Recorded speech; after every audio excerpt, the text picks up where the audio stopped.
दुख इस बात का कि अपनी महत्वाकांक्षाओं के लिए, पहले राजनीतिक महत्वाकांक्षाओं के लिए मुझे मेरी माँ को घर से बाहर किया, दिल्ली वाले घर से बेदखल करवाया, और उसके बाद अब अपनी आर्थिक महत्वाकांक्षाओं के लिए मेरी बड़ी माँ को घर से बाहर फेंकने का प्रयास उनके द्वारा किया गया, उनके परिवार के द्वारा किया गया, मेरी चाचियों के द्वारा किया गया। जिस तरीके से आकर माँ का सामान बाहर फेंकना, उम्र दराज हैं वो, ऐसे में जिस तरीके से उस दिन उनको सदमा लगा, ऑक्सीजन चढ़ा, पानी चढ़ा, अब उन माँ के साथ ये किया गया।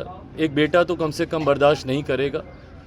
दुख होता है, तकलीफ़ होती है, और तब ज़्यादा होती है जब आपके अपने ही ये करते हैं। पर ठीक है, मुझसे उम्र में बड़े हैं, चाचा हूँ, चाची हूँ।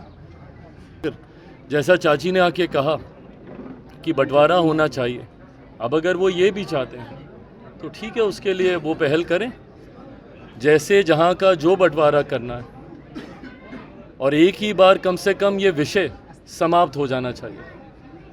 पर हाँ, मैं ज़रूर कहूँगा कि चाची और ये चाचा लोग जो चाहते हैं कि बंटवारा हो इस तरीके से, तो फिर बात बहुत आगे तक भी जाएगी, क्योंकि चाचा जी के पास कई ऐसी संपत्तियां हैं जिसका शायद उन्होंने जानकारी भी कभी साझा नहीं की।